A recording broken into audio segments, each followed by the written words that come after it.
This 17 News at Noon podcast is brought to you by Clinica Sierra Vista. Welcome back to the 17 News at Noon podcast, where we share your news on your schedule. Well, good afternoon. I'm Elena Rouse. The Kern County Sheriff's Office investigating a report of a pill found inside a Del Taco restaurant Burrito from Merle Haggard Drive location. Now, the man who found the pill tells 17 News he believes it was fentanyl, a deadly synthetic opioid, but that has yet to be confirmed by our law enforcement. KSCO says medical aid responded to the customer's home since the pill was discovered after he bit into the burrito, but he was medically cleared. The pill will be submitted to Kern County Crime Lab for testing. Del Taco releasing a statement saying they're aware of the situation and are actively investigating the claim, adding the fast food chain has not yet been contacted by authorities regarding this issue. And now to one of our signature issues here at KGT, pedestrian safety, as a pedestrian was hit and killed in Oildale last night. It happened just before 9 p.m. on North Chester Avenue near Decatur Street. The driver told the CHP the woman walked in front of his SUV and he was unable to stop. Life-saving measures were performed, but the woman died at the scene. Officials say she was not in a crosswalk. That victim has now been identified as 50-year-old Christina Eileen Walker. Now, as this summer heat continues, families across Kern County flock to pools and other swimming spots to cool off. But with that relief comes a quiet danger. 17's Chris Burton joining us in studio with more now. Chris? Well, Elena, a day at the pool too often turns deadly, and Kern County sees about 5 drownings every year. So, Kern County Public Health is once again emphasizing the importance of watching kids around water. It can happen in minutes. From a raging river to a bathtub, a child can fall under the water and never come up. If you don't see it happen, you might not know until it's too late. Most people don't realize that when children drown, it's silent. They don't make noise. They don't splash. They go underwater and they just don't come up. The CDC reports drowning is the #1 cause of unintentional injury death for children under 4. 3 children have drowned in Kern County already this year. Kern County Public Health Program Manager Jeff Ferris says there's one incredibly simple solution. It's imperative that somebody is always watching children. Kern Public Health's Water Watchers program designates one person at a time to focus on the kids. To prevent drownings, Ferris says you don't have to be medically trained or have extensive training of any kind. You just need to make sure your eyes don't leave the children. They put the lanyard around their neck with the whistle, and it's their job for 15 minutes to do nothing but watch the children. The program also advocates for preventative measures like fences around home pools, swim lessons for kids, and learning CPR. But at its core, Water Watchers is a whistle, a lanyard, a pair of eyes, and focus. It's free. It doesn't cost anybody any money. All you need is the lanyard. You just need a whistle so that if something happens, you can start notifying immediately everybody there that help is needed. To learn more about Water Watchers, head to kernpublichealth.com/waterwatchers. Now, we know we're just days away from that 4th of July weekend. The weather, Elena, as you're going to say, is going to be beautiful. So people are going to be out at pools. Designating Water Watchers could save a life. In studio, Chris Burton, 17 News. Such an important story. Thank you, Chris. Well, today the government is reacting to the Supreme Court's decision to overturn Roe v. Wade. This morning, Health and Human Services Secretary Xavier Becerra outlined his department's plan to ensure Americans receive the health care they need despite the court's ruling. Friday's Supreme Court decision was despicable, but it was not unpredictable. HHS has been preparing for this for some time. That's why earlier this year, we launched our HHS Reproductive Access Task Force to plan for every action necessary to protect women's access to reproductive health care.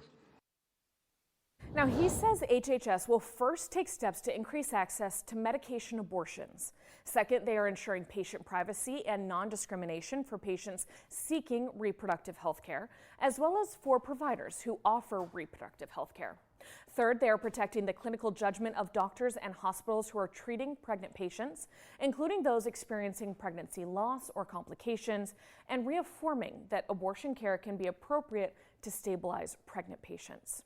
Fourth, they are providing training and resources for all providers, from doctors to pharmacists, to handle family planning needs, including administering patient referrals for care and helping patients navigate this new reality. Finally, he said he is directing the Centers for Medicare and Medicaid Services to take every legal available step to protect family planning care, including emergency contraceptives and long-acting reversible contraceptives such as IUDs. Meanwhile, CVS says it is limiting the number of Plan B pills that people can buy on its website. The company says the move is to ensure equitable access and consistent supply on store shelves. Days following the Supreme Court's decision on Roe v. Wade, many took to social media to urge people to stock up on contraceptive pills. Over the weekend, CVS Health began limiting purchases of the drug to 3 per order. The emergency contraceptive pills can be purchased over the counter without an ID or prescription and work by preventing ovulation or preventing a fertilized egg from attaching to the womb. Hello, this is Tim Callahan with Clinica Sierra Vista, and we're excited to unveil the Community Health Center of the Future, our comprehensive care center. It's located right across the street from Memorial Hospital. We have every service under one roof, from family medicine, OBGYN care, dental services for adults and children, behavioral health, and much more. So find your way to better care at Clinica Sierra Vista this year at our comprehensive care center. Visit our website, clinicasierravista.org, for the latest on this project. We'll see you soon. Now to our state capitol, as 2 recently signed California laws will take effect later this week. The new laws are part of the 770 bills Governor Gavin Newsom signed in October of last year, according to Cal Matters. Senate Bill 328 resolves concerns that classes start too early, inhibiting students from receiving adequate sleep. Effective Friday, July 1st, middle schools, including those operated as charter schools, cannot start before 8 a.m. Similarly, most high school campuses can start no earlier than 8:30. Also starting July 1st, a bill will permit family members, teachers, and coworkers, along with employers, to request a judge to seize ghost guns from someone they deem to be a danger to themselves or the public. In 2019, officials said a 16-year-old boy used a ghost gun at a Santa Clarita school shooting, killing 2 students and injuring 3 others. California is one of 10 states regulating these weapons. Now, speaking of the weekend, 4th of July coming up on Monday, and local fire officials already have their hands full with illegal fireworks lighting up the sky. Kern County Fire recommends you make plans to go to events set up by specialists this Independence Day rather than having your own show. If you choose to perform your own pyrotechnic spectacle, make sure to buy safe and sane fireworks. If you're not sure, just look for the seal. Any firework you see leaving the ground is not a safe and sane firework. Using illegal fireworks, including out of the prescribed time for your area, could come with hefty fines.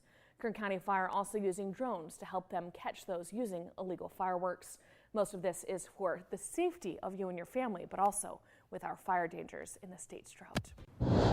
And now to the coronavirus, as U.S. health officials are facing a critical decision whether to offer new COVID-19 booster shots this fall that are modified to better match the latest changes of the shape-shifting coronavirus.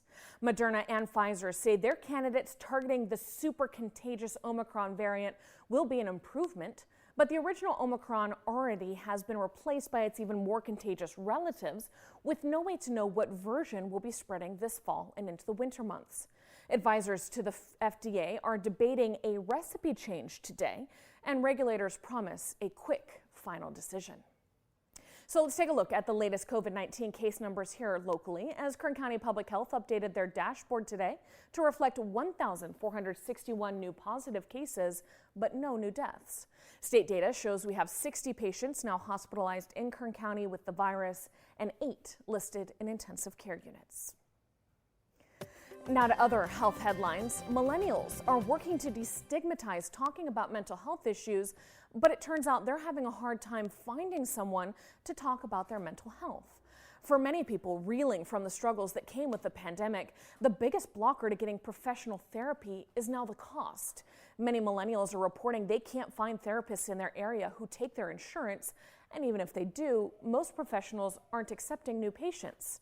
No, if you're dealing with this struggle, it's recommended you access affordable mental health care through work or school, or look for teaching hospitals in your area. Well, in business news now, used car prices have dropped for the 4th straight month. But prices are still higher than average, and not all types of vehicles are seeing the same drop. Hybrid and electric vehicles are actually seeing a greater demand thanks to rising gas prices, with many vehicles much more expensive than they were last year. Among gas vehicles, 3 body types that have seen the highest increase are hatchbacks, wagons, and sedans, in that order. Experts say prices are rising on new cars due to the microchip shortage. Well, flight cancellations and delays continue to plague airports across the country as a record number of travelers are expected to head out to celebrate the 4th of July weekend. Officials say the delays are due to a perfect storm of airline staffing shortages, bad weather, and soaring demand. So how can travelers best avoid this travel chaos? Experts say first, try to travel on off-peak days. AAA says Friday, July 1st will be the busiest day at the airports. The least congested days will be this Saturday the 2nd and on Monday the 4th. Next, sign up for your airline's free text alerts and download their app for the fastest flight notifications. When packing, try to avoid checking any luggage so you can miss the long lines at check-in and at baggage claim. If you're looking to book a flight still, try to fly first thing in the morning, as delays have a trickle-down effect throughout the day. Most of all, airline staff asking passengers to be patient and to be kind. NASA's Capstone mission has launched to the moon. The small 59-foot-tall spacecraft lifted off from a launch pad along the eastern coast of New Zealand shortly before 3 a.m. our time this morning. The spacecraft will study a specific orbit where NASA plans to build a small space station for astronauts to visit before and after going to the moon's surface. Capstone is expected to take 4 months to reach the moon and will then spend 6 months in orbit for this testing. The 17 News at Noon podcast is a production of KGET and Nexstar Media Group. For more on all of the headlines in today's show, head to kget.com.